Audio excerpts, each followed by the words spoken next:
What we're going to do, we'll start. What we're going to do tonight is we started talking last week about Shaul and how he was chosen. And what I want to do now is talk about Shaul and this class I want to really focus on his rise to power, how he strengthened himself, how he strengthened the nation. And then I want to talk about next week is sort of how he got on a high and then he lost it all. And what I want to really show, and I hope we'll see through the text, but I'm going to give a little overview now, is how Shaul is a lesson really to all of us in not in when we can't, or not can't necessarily, but when we choose not to, or we find it hard to really accept ourselves for as a good thing, meaning accept our strengths. Because Shaul starts out, and we'll see, we'll go through the psukim, and I'll bring examples from his life, but I'm going to talk a little outside for a second. He starts off, and we spoke about this last time in the beginning, he starts off as a character with such potential and such promise, and he's this ideal character, and then he can't live up to it. He just doesn't, he's not able to maintain, not even maintain it, but he can't step up to the task. And I think two main things we could learn and see from Shaul throughout his life, but also to take for our own lives, is two sides of two things that I'm going to say in two separate ways, but really I think they're two sides of the same coin. Is on the one hand, don't assume because I have the ability and capability to do something, it means that it'll come easy to me, right? Just because I have the potential to do something, to, I don't know, to be a great gymnast or whatever it may be, it doesn't mean that I'll be able to do it easily. It's going to be hard work. I could have the capability much more than anyone else, but if the next person works harder than me, they might be able to do it. So number one is don't assume just because I have the potential capability to do something means it's going to be an easy ride.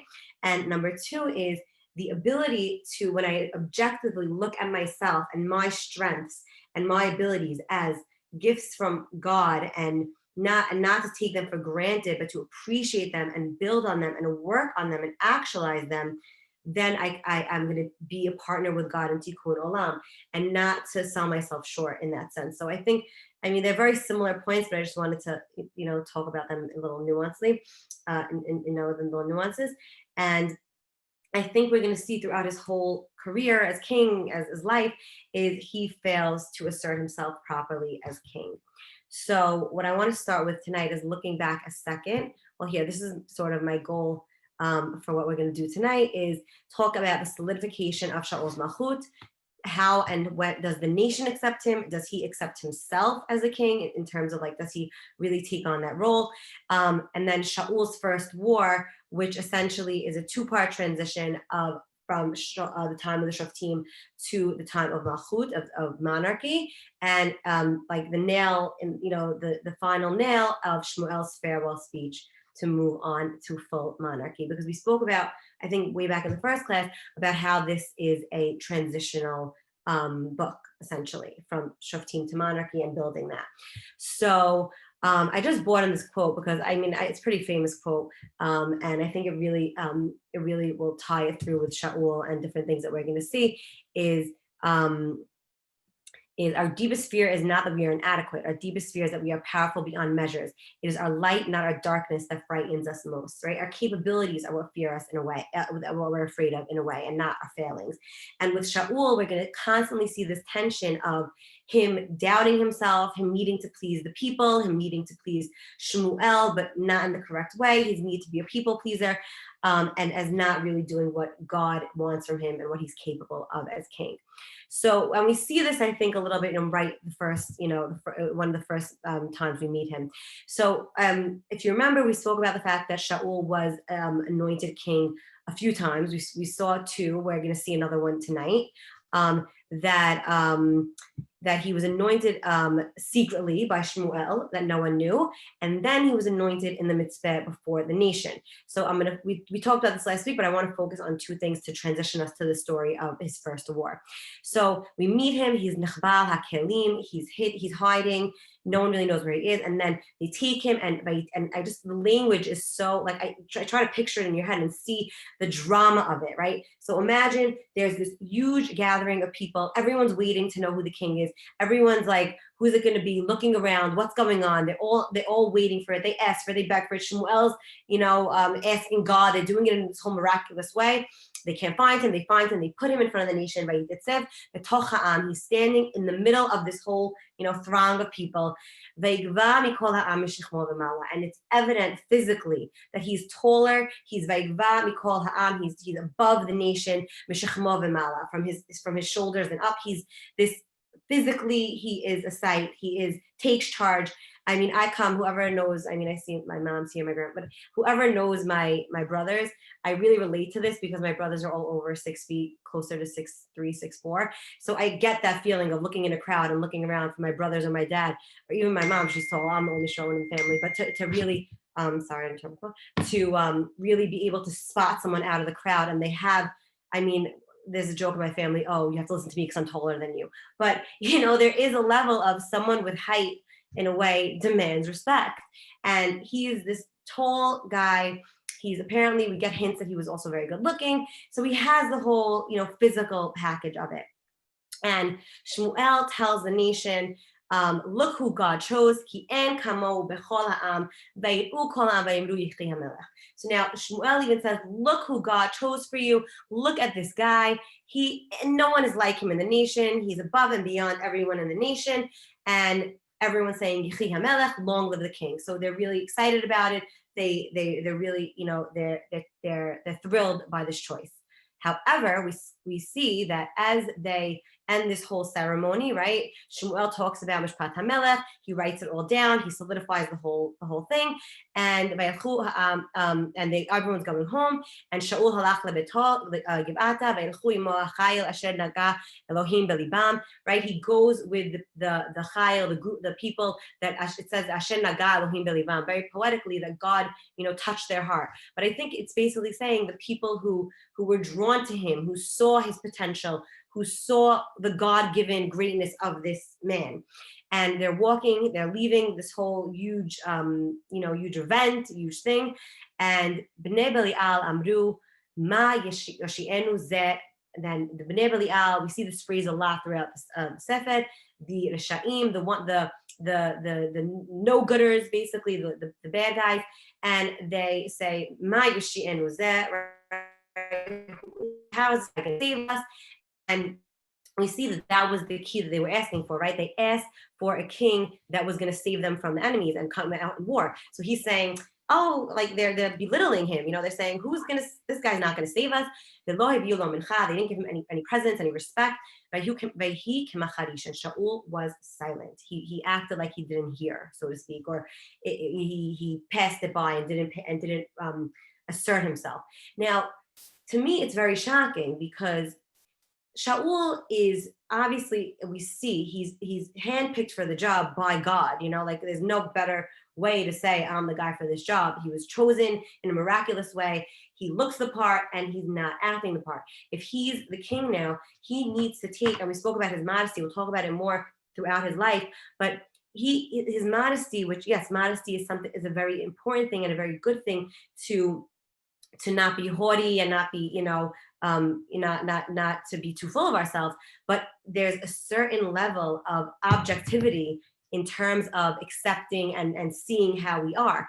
And, the same way I say, oh, my eyes are green, and I don't feel like I'm not saying it as oh, my eyes are so great, they're green. No, I'm saying it's a fact. Like, you look at me, my eyes are green. The same way that you should be able to say that about your talents, and I'm a great writer, I'm a great singer, I'm great, whatever it is.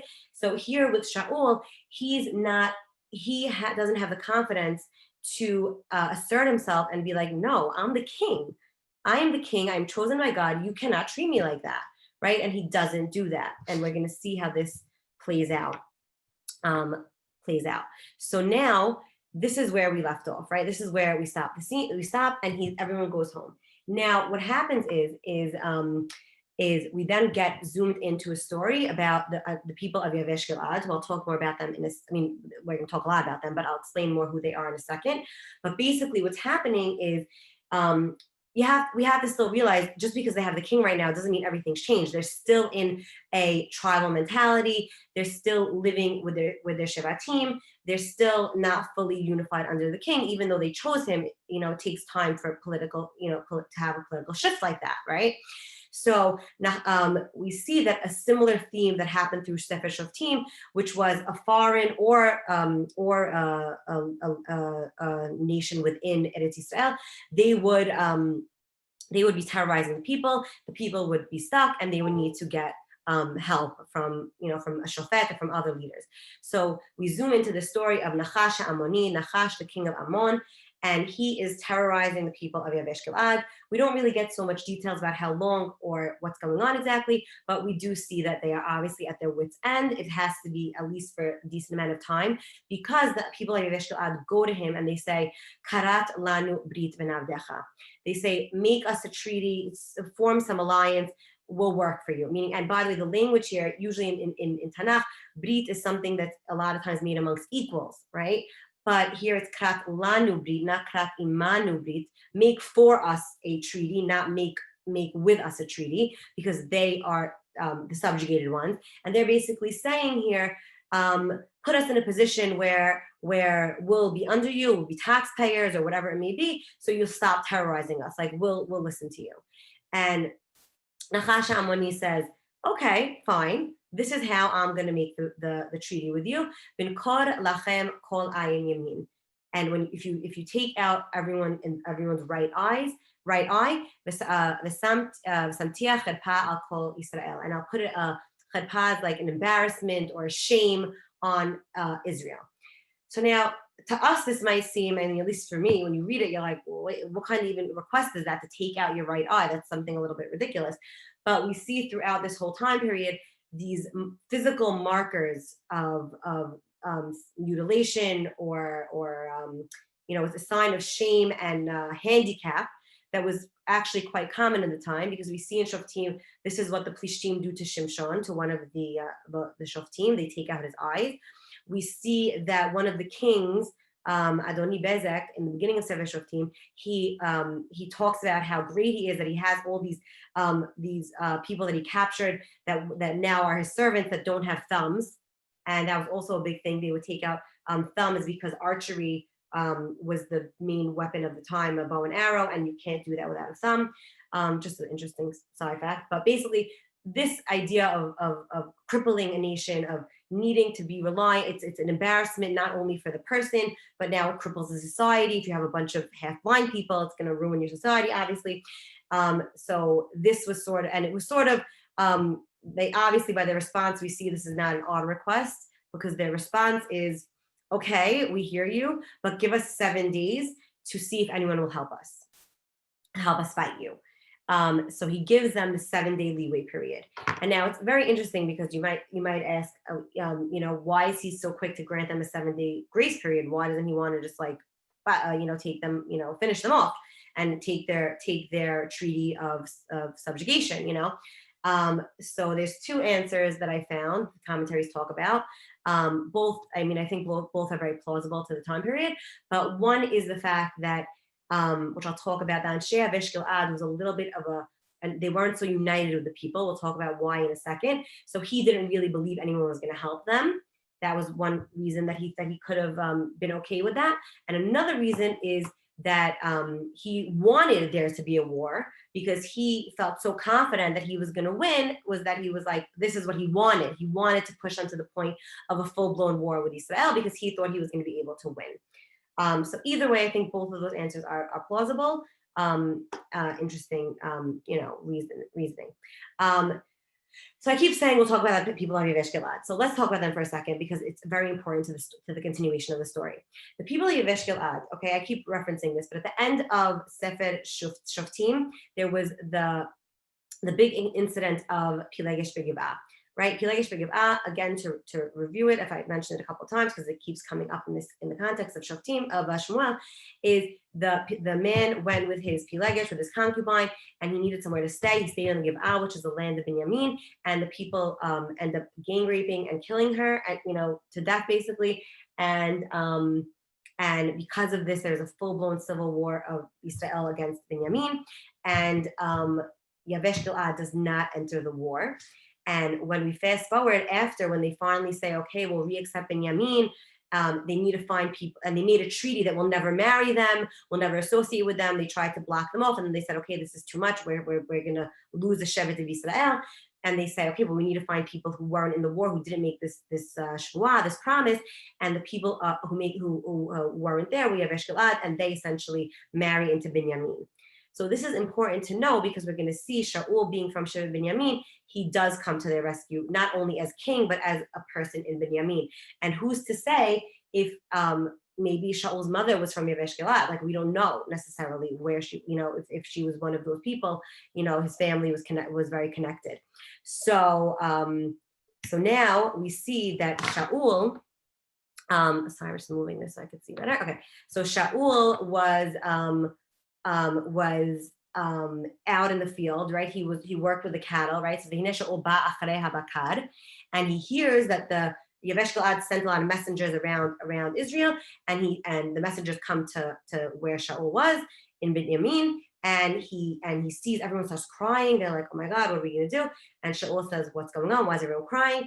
And he hears about, they tell him about what happened about Yavesh Gilad, and it says, Vatitzlach ruach Elohim al Shaul. He gets this divine strength, ruach Elohim, this divine a strength or divine connection or something like that. And we see this Ruach Elohim, we see a lot of it in different leaders throughout the official team, that they get this Ruach Elohim when they're about to be saving the nation, to go save the nation. And he comes into action. And what does he do? He takes a semed bakar, he takes oxen, he cuts them up, vayinatchehu, vayishlach b'chol gvul Yisrael. He sends them all the parts of the ox all over to different parts of Israel, with messengers, obviously. And it says, Asher enenu yatzeh achrei Shaul v'achar Shmuel, ko yaseh lebekaro. Whoever doesn't come behind Shaul and Shmuel to fight this war, this is what's going to happen to their livestock. We're going to destroy you. The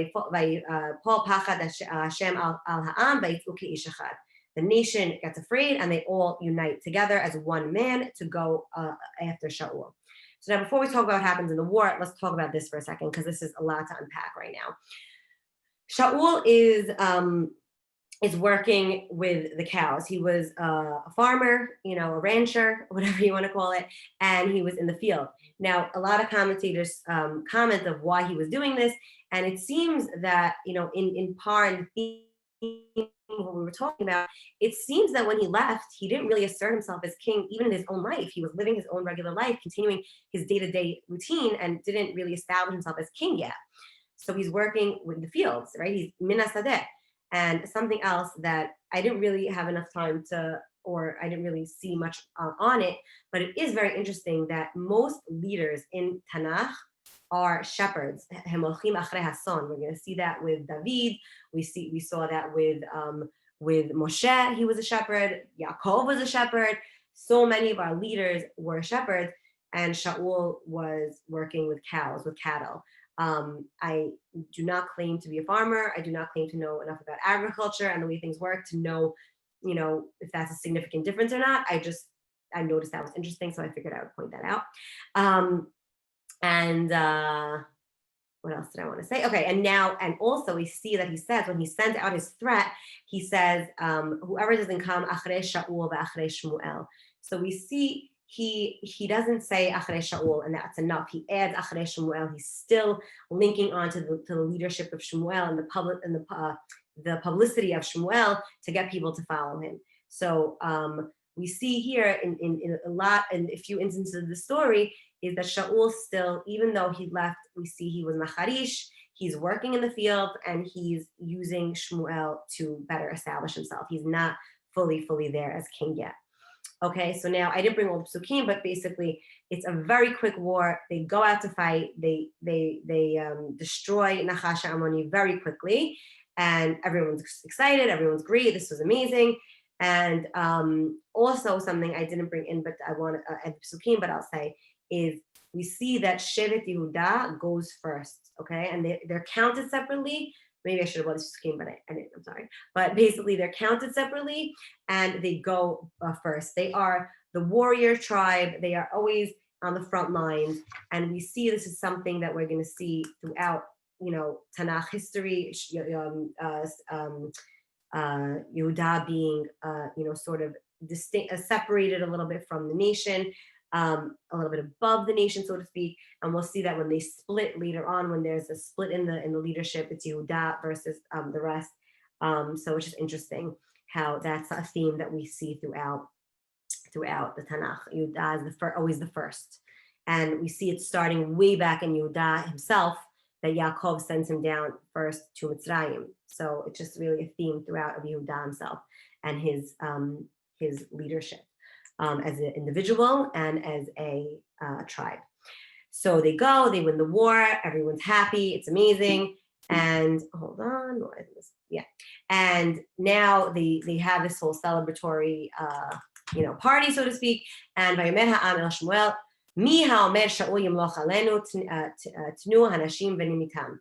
So now, after everyone's all excited about the victory, there's a group of people that say, "Oh, who are these people that said that Shaul should be, shouldn't be king? That embarrassed him. We should kill him." And this is obviously seems a little extreme to us, but this was something very commonly done in monarchies. That especially in a new monarchy, right, as we see this is a new thing, and a new person being king, is that they would kill their enemies. They would kill any threat. We see this with almost every king in history, but just to point out, we see this with Henry VIII. That was his MO. We see this with Herod also. Herod killed almost all his family basically because he's threatened. So this is not such a crazy request, even though maybe to us that we don't live in this type of world, it seems a little crazy. But in that time, it would have been very, very normal for him to say, yes, let's do it, and round up some people and kill them. That would be a very normal response in this time. But what does Shaul say? Shaul says, Lo yumat ish vayom hazeh, ki hayom asa Hashem shu'a b'Yisrael. He says, no, we are not going to kill anyone on this day. It was a day of that God saved us. It's a beautiful day. We're not gonna have any death on this day. Any internal problems this day. What that response I think shows a couple. We're gonna see this response of not turning a positive Yeshua, a victory of God, into a negative thing. We're going to see that also later in different wars as well. So just remember that theme. But also it's very important to notice that Shaul, after winning his first war, he is very connected. He sees that this is God's hand. He does not take the credit for it. He sees that this is Yeshua of Hashem, and he is merely the messenger. He doesn't take credit for it. Vayomer Shmuel ha'am. So Shmuel shifts tones now. He says, "Lechu v'nalcha ha'Gilgal v'nechadesh sham ha'mlucha." Let's go to the Gilgal, and we're gonna reestablish, reaffirm the kingship of Shaul. We make a renewal party. And they go to the Gilgal, and they anoint Shaul there again. It doesn't say anoint, so they mlichu. They reestablish him as king. And l'fnei Hashem, the Gilgal, ve'yizbechu sham, right? They do l'fnei Hashem, everything connected to God. They do sacrifices. Zvachim shlamim l'fnei Hashem. Ve'yismach sham Shaul ve'kol anshe Yisrael ad me'od. And there Shaul is happy, and all of the nation as well. And when I look at this, and you just stop reading here for a second, it's sort of like, not sort of, it's such a high note of where Shaul is at this point, because it seems like, at least for a minute, he's ecstatic about his place as king. He's being king for the right reasons in the right way. He's attributing all his victories and all the good to God. He's uniting the nation. He's trying to bring peace to the nation. And it seems great. But we're going to see that, sadly, this is, I think in this class, it's all about the rise of him establishing himself and feeling good and solidifying his Malchut. And then we see next time it's not going to last for so long. So before we switch gears a minute, I want to talk about the Pilegish V'Giv'ah story and this war, and how these two stories, I'll make this bigger. I should have done this before. I'm sorry that I don't know why. I didn't do it before. I don't know why I can't do present setting. Present. Yeah, just so it's bigger. If who's ever following along, in terms of Psukim. So sorry. So we see that I want to show these two stories next to each other to see how this story, in contrast to the Pilegesh Begillah story, is fully transitioning to a new regime, a new type of leadership. So we see in the Pilegesh Begillah, the story starts with the statement, there is no king in Israel. And in a way, the fact that there's no king is the only reason the story could happen, because there's no solidified nation. And so they go to I told the whole story again.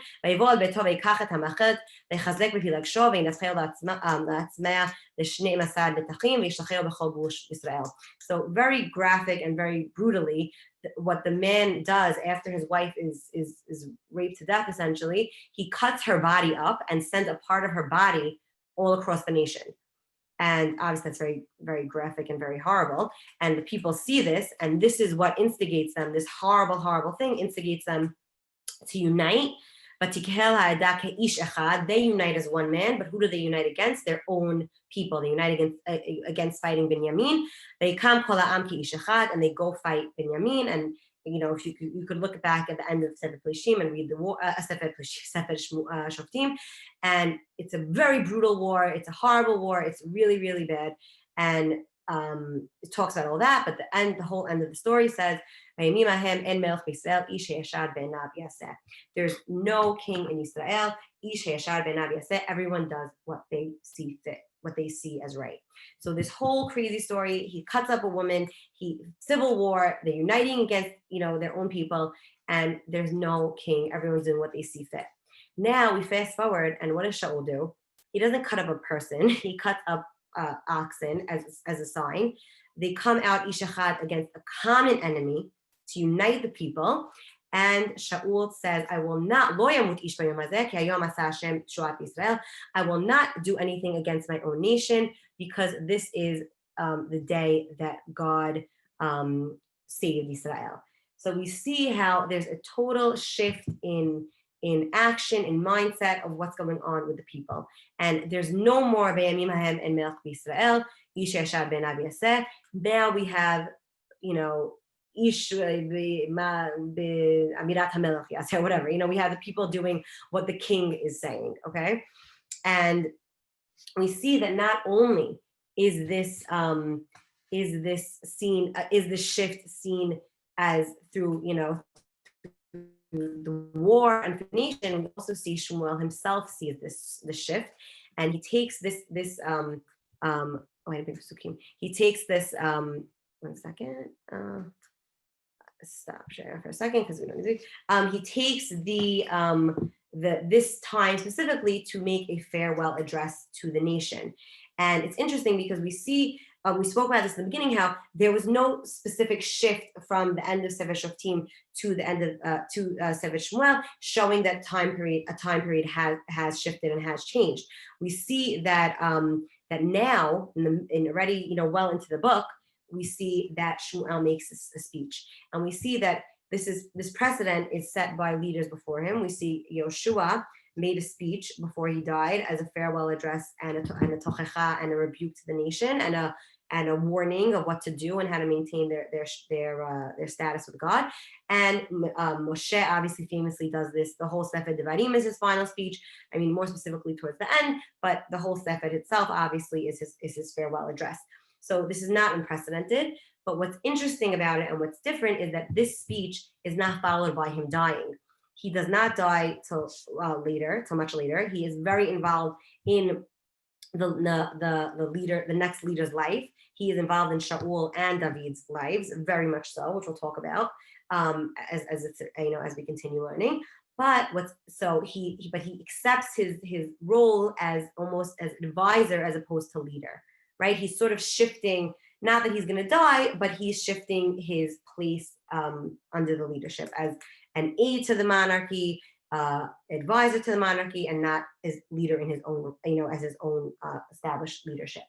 And in his speech, he talks about a few topics. I want to focus on one of them specifically, but he talks about the fact that he took no physical gain from the people. He never took money. He never took bribes. He did this all solely for God, and he's showing this in a way as a little dig at the nation, showing I didn't take anything from you, but the king can and will. As we spoke about Mishpat HaMelech, he can take whatever he wants basically to establish his Malchut.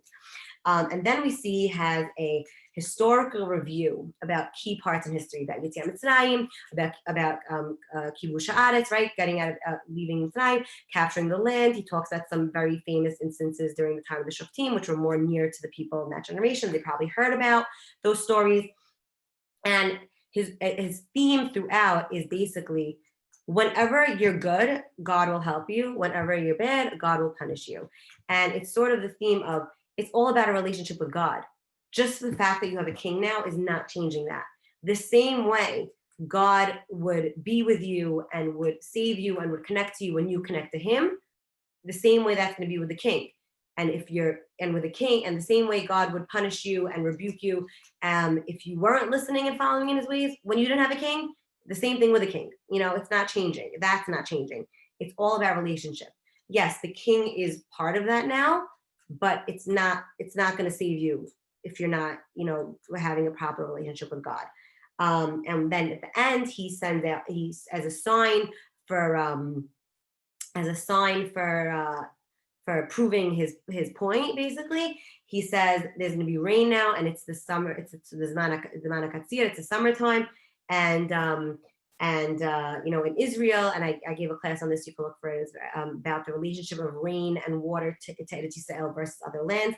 I'll just say quickly what the point here is that it's about the rain here, and the way that the cycle of the year works in Israel is about relationship and with the rain, and as opposed to being able to have a water source that could be all year round. So we're relying on relating to God about the rain and about our crops and about sustaining ourselves.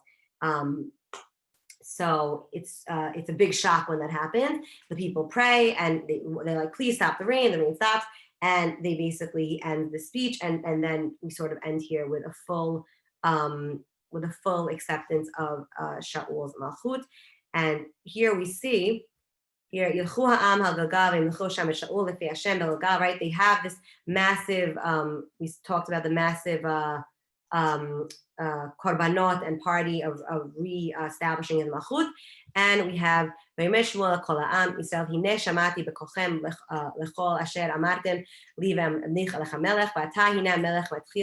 מתחלך לפניך ואני זקנתי ושבתי ובני הנה אתכם אני התחלכתי לפניכם מנעוריי עד היום הזה. So Shmuel saying, look, I put you the king, we're shifting gears, this is what happens. And the nation, I think, needed the war as a nation. They wanted a king to redeem them and save them from all the goyim. So I think until that finally happened, the nation wasn't able to fully accept him. And I think until that happened, Shaul wasn't really fully able to accept his own role and be fully happy. It says Shaul was happy with this time, right? So I don't think he was able to be fully happy with his place until he did that. And Shmuel wasn't able to fully step away until that happened. I think this war really shifted everything away from the Shoftim and really solidified his Malchut. We're gonna, so basically we're wrapping that up here, but just to sort of shift us and preview for next time is we're gonna see that this high, so to speak, I'm totally obviously reading into this, but I imagine Shaul right now is on a high, the nation is on a high, nothing can go wrong, we're awesome, we're with God, we're such a good state. And you get on that high, and then reality sets in. We're gonna see that in the next wars, we see Shaul goes back to his place of doubting himself and people pleasing and not fully doing what God wants him to do, and that will essentially bring him down. So thank you for coming. I hope you enjoyed. Any questions I'm happy to take, and I hope to see you next time.